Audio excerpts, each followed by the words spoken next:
like growing up in a household of singers? Was a constant American Idol in the house? Was it just competition?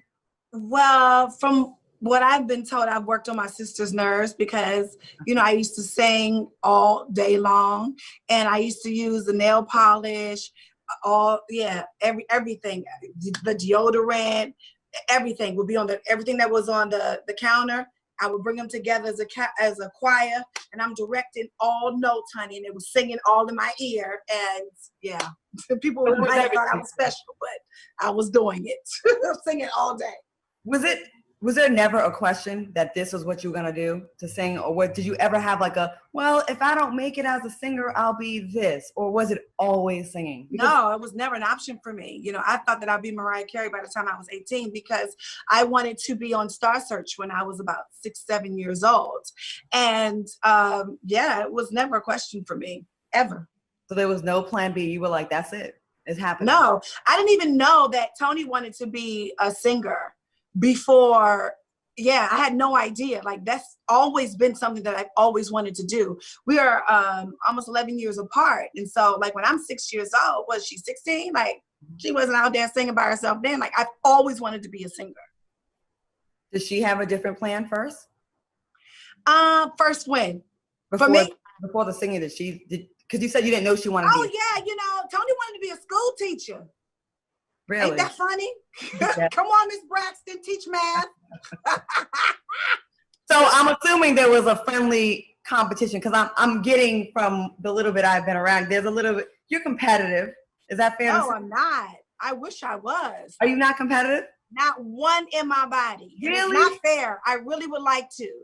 But I'm not competitive at all. You know, I mean, I'm the youngest, so I didn't have to have that muscle. You know what I mean? I didn't have to want to be better than my oldest sibling. No, I wanted to learn from them. And I wanted to be like them, not be better than them. I mean, because in my eyes, growing up, they were great role models. You know what I'm saying? Like, they were educated, super duper smart. They were driven. Talented. I didn't want to, you know, be better or bigger than them. I always wanted to be like them. Did you feel as the youngest that you had to prove yourself? Because if you're looking at them like they're here, do you feel like I got to prove myself to them? I didn't feel that way until I became much older. You know, I mean, because I feel like I've always been looked at as the youngest. They call me baby, and I always correct them. Like, I'm not a baby, I'm the youngest. A little different. So in that aspect, yes, but I didn't think that, you know, I had to overdo it. I just think that I've always been different. I've always been the loudest. I've always been the person who gives my unsolicited advice and opinions.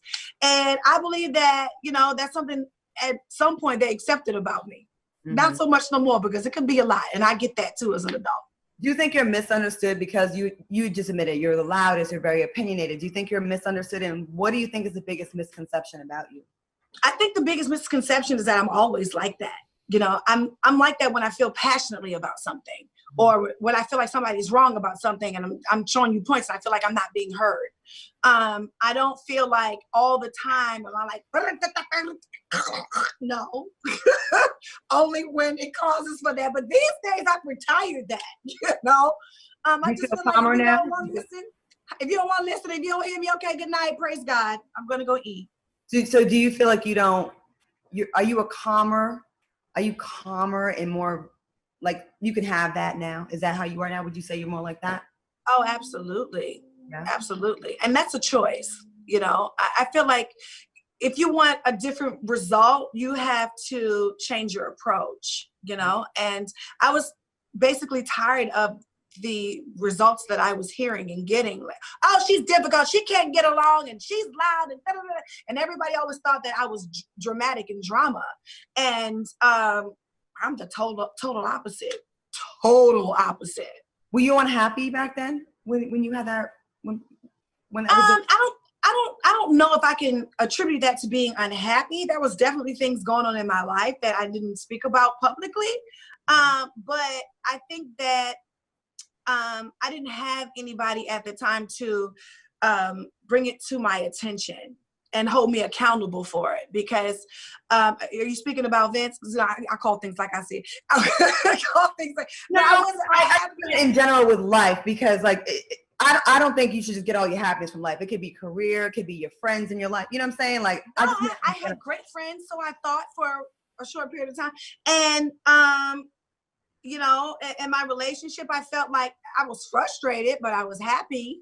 But I didn't really have a lot of people to hold me accountable for the things that I was saying. You know, I am the youngest in my family, and I was like looked at as, oh, that's just Tamar talking, and she's the youngest, that's just her, or whatever. But when it came to like the way I wanted to be perceived in business and outside of my family, I thought that behavior was acceptable because my family accepted me for who I was. That's a slippery slope, right? Because they probably do that because you are the baby, right? They're like, that's Tamar being Tamar, but it doesn't probably help you. But now you said you're being held accountable. Can I ask, we know you're in a relationship. Does your new guy, and you look very happy and with him. Does your I am very happy. You know, he's been a very positive force in my life. But you know, I want to hold him accountable for that, but I can't. It is ultimately myself and my decisions and me wanting to be a better me. And also lots of counseling, honey, that works. I know a lot of my African-American females don't like it, but it really does work. Have y'all gone together or you go individually? Oh, no.